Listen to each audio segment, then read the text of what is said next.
Hello दोस्तों, welcome back. तो आपने लास्ट वीडियोस में देखा होगा कि हम 3 पार्ट्स कर चुके हैं ब्लड रिलेशन चैप्टर के।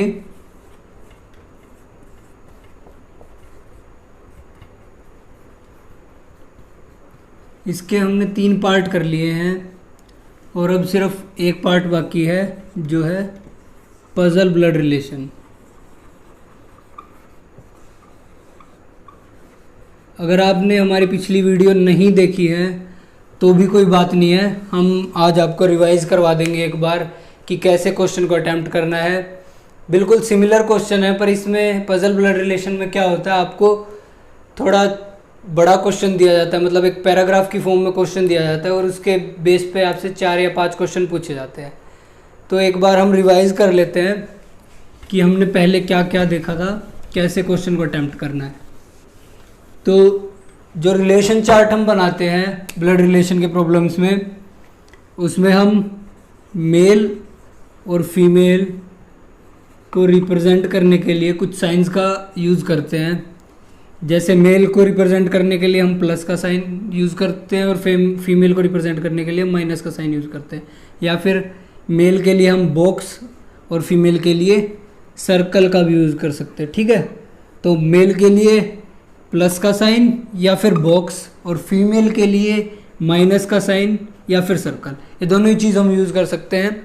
और जो अगली चीज़ है, अगर हमें 2 जनरेशन्स के बीच में कोई रिलेशन शो करना है, मतलब जैसे फादर सन या फिर मदर सन के बीच में हमें रिलेशन शो करना है, तो हम एक वर्टिकल लाइन का यूज़ करते हैं दोनों का रिलेशन दिखाने के लिए। ठीक है, और अगर सेम जनरेशन में रिलेशन शो करना है जैसे ब्रदर सिस्टर में, तो हम एक हॉरिजॉन्टल लाइन का यूज़ करते हैं। ठीक है, रिलेशन दिखाने के लिए।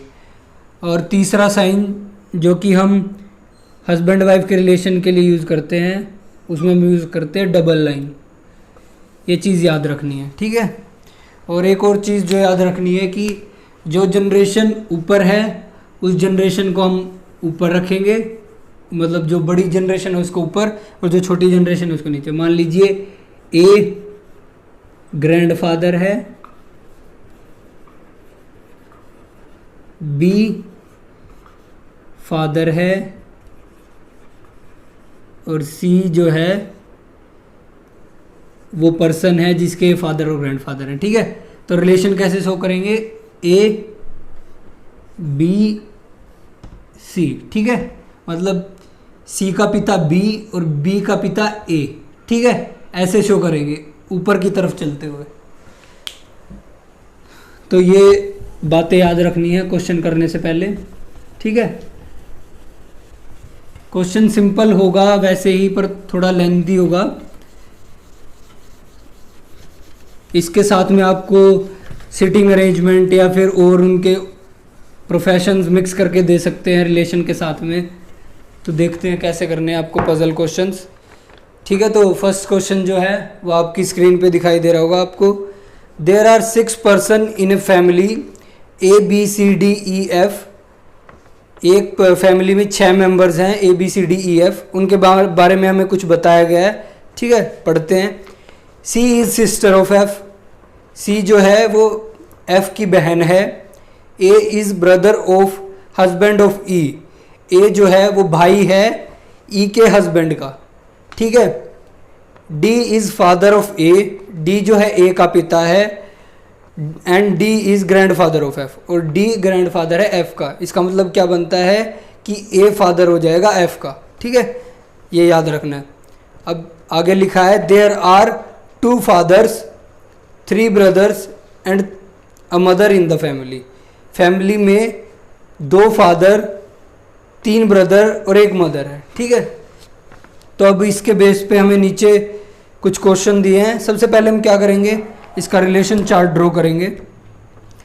देखिए, सबसे पहले जो 4th पॉइंट दिया है उसमें नोट करेंगे हम कि फैमिली में 2 फादर 3 ब्रदर और 1 मदर। ठीक है, ये चीज़ याद रखनी है। ठीक है, ये दिया हुआ है हमें। अब शुरू से देखते हैं। फर्स्ट पॉइंट क्या है, सी is sister of F. C जो है सिस्टर है एफ की। ठीक है। सी सिस्टर है तो क्या हो जाएगी, फीमेल। इस पे सर्कल कर देंगे हम, ठीक है। आगे देखते हैं। A is brother of the husband of E. अब हमें बताया ए जो है ब्रदर है किसका, ई के हस्बैंड का।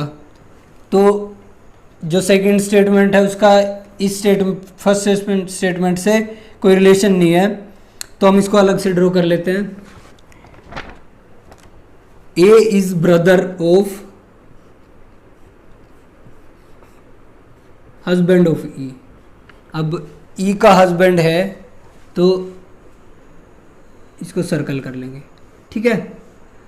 अब देखिए यहाँ ये इसकी वाइफ है, ये कंफर्म हो गया हमारे पास, इस पे सर्कल लगा दिया हमने। अगला point, D is father of A. अब हमें बताया है डी जो है वो फादर है ए का, ठीक है। और आगे दिया है and D is grandfather of F.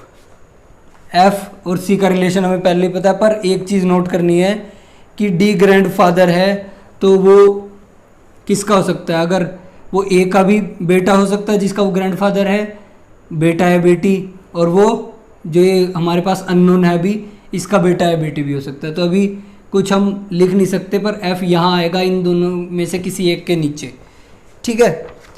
अब क्या लिखा है इधर, अगली स्टेटमेंट पढ़ते हैं। There are 2 fathers 3 brothers and a mother in the family. अब लिखा है हमारे पास देयर आर 2 फादर्स, एक फादर हमारे पास पहले ही कन्फर्म हो चुका है, ठीक है। अब सेकंड फादर देखना है, सेकंड फादर कौन होगा। अब इसमें हमारे पास सिर्फ एक ही है जिसकी हमें वाइफ बताई गई है, ठीक है। तो फादर यही हो सकता है, जो सेकंड होगा फादर वो यही हो सकता है। अगर ये फादर है तो मदर ये होगी, तो हमारे पास 2 कंडीशन पूरी हो गई है, 2 फादर्स एंड 1 मदर, ठीक है। तो अगर ये फादर है तो ये एफ और सी हमारा कहाँ जाएगा, यहाँ पे इसके नीचे एफ और सी, ठीक है। अब आगे क्या लिखा है, अब हमारे पास क्या एक करेक्टर बचता है सिर्फ जो हमें पता नहीं है। ए सी पता है हमें, डी पता है, एफ पता है, ई पता है, बी नहीं पता तो बी यहाँ आ जाएगा खाली जगह पे। ये 6 मेंबर पूरे हो चुके हैं। अभी हमें इन दोनों का जेंडर नहीं पता, तो देखते हैं। एक और चीज़ बची हमारी, 3 ब्रदर्स, ठीक है। हमारे पास एक ब्रदर है, ये इसका ब्रदर है, ठीक है।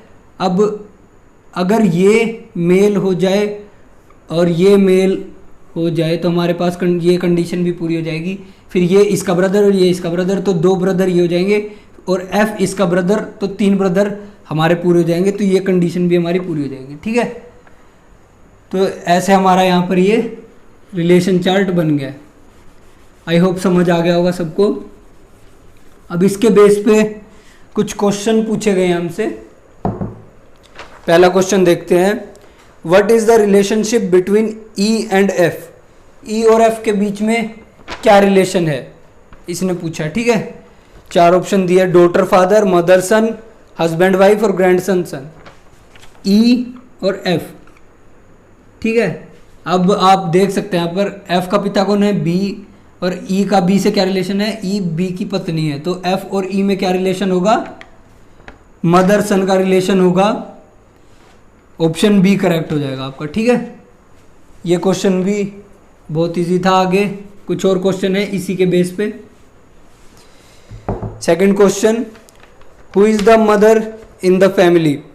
अब पूछा है जो एक मदर थी फैमिली में वो कौन है, क्लियरली दिख रहा है ई वो मदर है, ठीक है।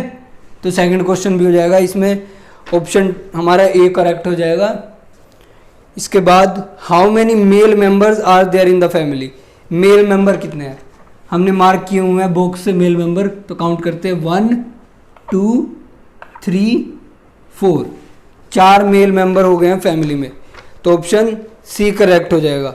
इसके बाद हु इज हस्बैंड ऑफ ई।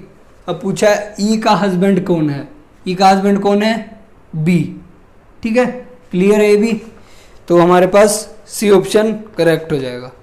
तो हमारे पास फर्स्ट क्वेश्चन था। आई होप समझ आ गया होगा आप सबको।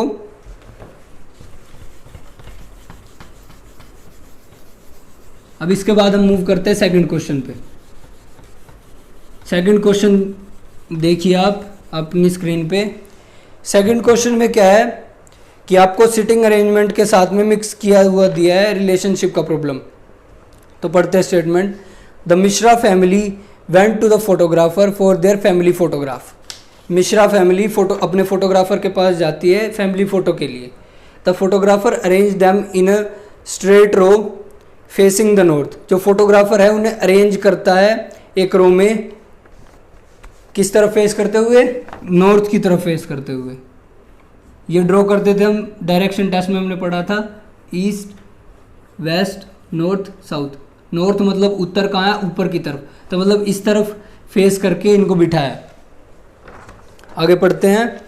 द फैमिली मेंबर्स वर अंशु, रमा, कृष्णा, देवा एंड सोनू। तो 5 मेंबर दिए हमें, कौन कौन है?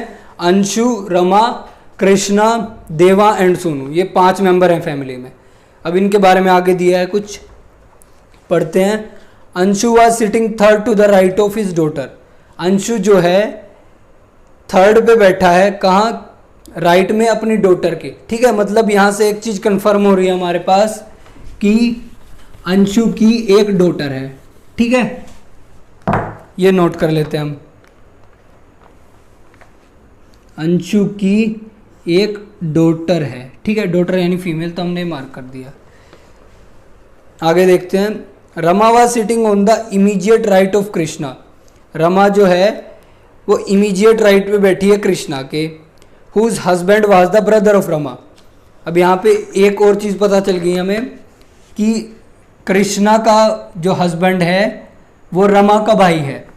ठीक है, तो हम यहाँ पर नोट लिखेंगे। जो ये अगली लाइन दी हमें उसका पिछली लाइन से कोई रिलेशन दिखाई नहीं दे रहा अभी तक, तो हम अलग से नोट कर लेते हैं इसको। क्या लिखा है? Rama was sitting on the immediate right of Krishna whose husband was the brother of Rama. Note कर लेते हैं इसको साइड में लिख लेते हैं। ठीक है, रमा का ब्रदर, मैं इनके नाम को फर्स्ट लेटर से रिप्रेजेंट कर रहा हूँ इनके। ये आर मतलब रमा। ठीक है, ध्यान रखिएगा। इसके बाद रमा का जो भाई है वो कृष्णा का हस्बैंड है।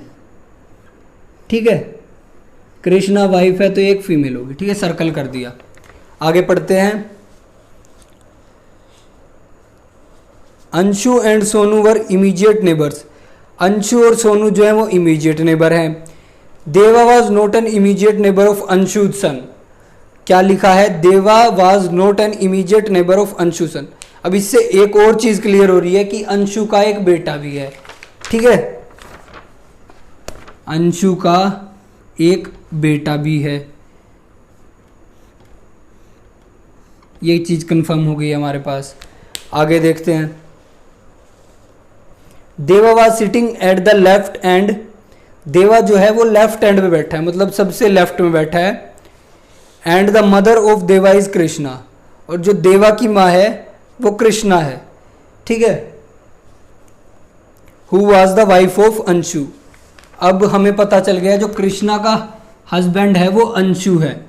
और अंशु के हमें पता है 2 बच्चे हैं, एक बेटा और एक बेटी है। ठीक है, यहाँ पे लिख लेते हैं हम सर्कल।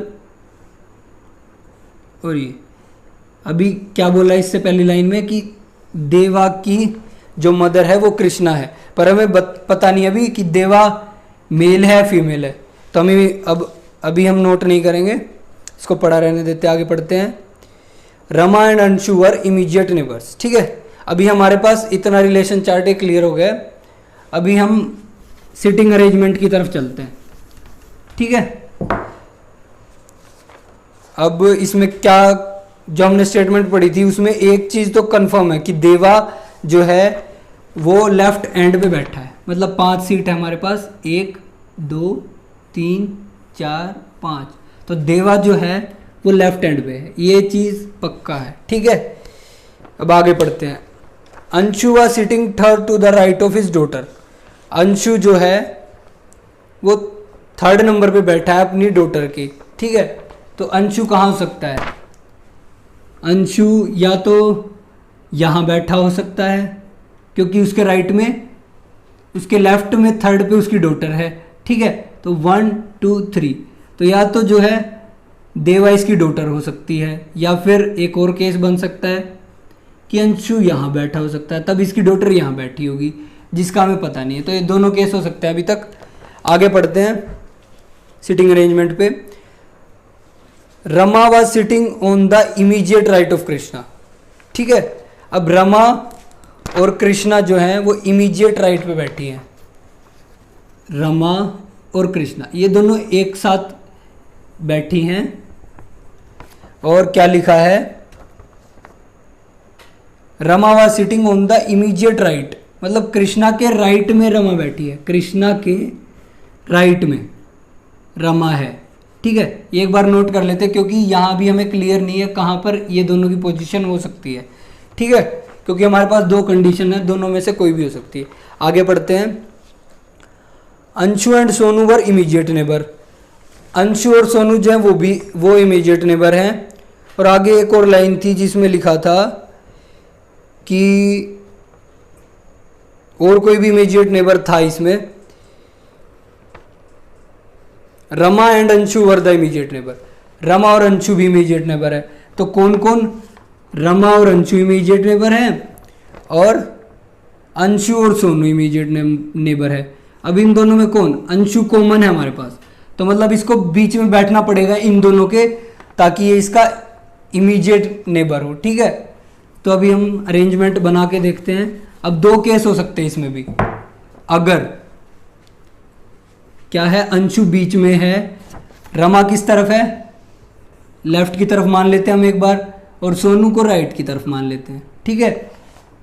और या फिर अंशु बीच में है, रमा राइट में है, और सोनू कहाँ है, इसके लेफ्ट में है। अब दोनों ही कंडीशन में यहाँ देखते हैं, अब ये कब पॉसिबल हो सकती है, जब ए यहाँ होगा तो ये चीज़ पॉसिबल नहीं हो सकती हमारे लिए, क्योंकि ये तो बिल्कुल एंड पे आ जाएगा, तो ये कंडीशन तो बिल्कुल भी पॉसिबल हो ही नहीं सकती। तो इस कंडीशन को हम इरेज कर देंगे, ठीक है। अब इन दो कंडीशंस में से एक हो सकती है, ठीक है। अब और क्या दिया था हमें, रमा जो है वो इमीडिएट राइट में बैठी है कृष्णा के, रमा जो है राइट में है कृष्णा के, ठीक है। तो ये कहाँ पॉसिबल हो सकता है, सिर्फ इस कंडीशन में पॉसिबल हो सकता है, क्योंकि इस कंडीशन में तो अंशु इसके राइट में है, मतलब अंशु के राइट में बैठी है रमा, ठीक है। तो इसकी जगह ये कंडीशन भी हमारी फॉल्स हो गई है, तो यहाँ पर कृष्णा आ जाएगी। तो हमें चार ये कंडीशन पूरी मिल चुकी है। अब हम इसको यहाँ रख देंगे, ठीक है। तो अंशु के इस तरफ कौन है, सोनू, अंशु के इस तरफ कौन है, रमा, और रमा के लेफ्ट में कौन होगा, कृष्णा। तो ये हमारे पास अरेंजमेंट बन गई, ठीक है। अब हम देख सकते हैं कि जो अंशु की थर्ड लेफ्ट में जो बैठा था वो कौन थी, इसकी डॉटर थी, मतलब देवा क्या है, डॉटर है, मतलब फीमेल है, तो हम देवा यहाँ रख देंगे। और जो एक कैरेक्टर बचता है सोनू, वो क्या होगा, इसका सन होगा। तो हमारे पास सिटिंग अरेंजमेंट और जो है रिलेशन चार्ट दोनों क्लियर हो चुके हैं।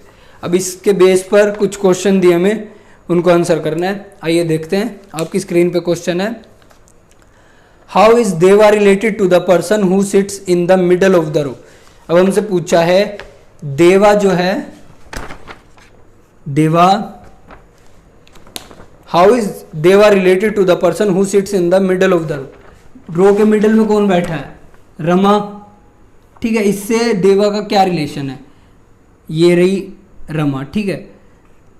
अब यहां से हम देख सकते हैं कि ये कौन है, अंशु की बहन या भाई होगा, ठीक है। रमा, इसका हमें जेंडर क्लियर नहीं है, तो ये देवा का इससे क्या रिलेशन होगा, ये इसकी नीस होगी पक्का, चाहे इसकी बहन है चाहे भाई है। तो ऑप्शन में देखते हैं, हमें नीस कहीं भी दिखाई नहीं दे रहा ऑप्शन में, तो ऑप्शन इसका आंसर क्या हुआ, नन ऑफ दीज, ठीक है। अब जो अगला पार्ट है इसका, अगला क्वेश्चन है वो देखते हैं, how is Anshu related to the person who sits second to the left of Sonu. अब पूछा है अंशु जो है वो किस प्रकार रिलेट करता है person who sits second to the left of Sonu. Sonu के सेकंड लेफ्ट में सेकंड 1 2, मतलब रमा से सोनू नहीं, अंशु किस प्रकार रिलेटेड है रमा से। तो क्या रिलेशन है इनका, अंशु ब्रदर है रमा का। ठीक है, दिख रहा है आपको रिलेशन चार्ट में, तो ऑप्शन सी जो है करेक्ट हो जाएगा। ठीक है, आई होप समझ आ गया होगा आपको। ये थी कुछ पजल ब्लड रिलेशन के क्वेश्चन। ठीक है, तो अब जो हमारा ब्लड रिलेशन का जो चैप्टर है वो ख़त्म हो गया है आज।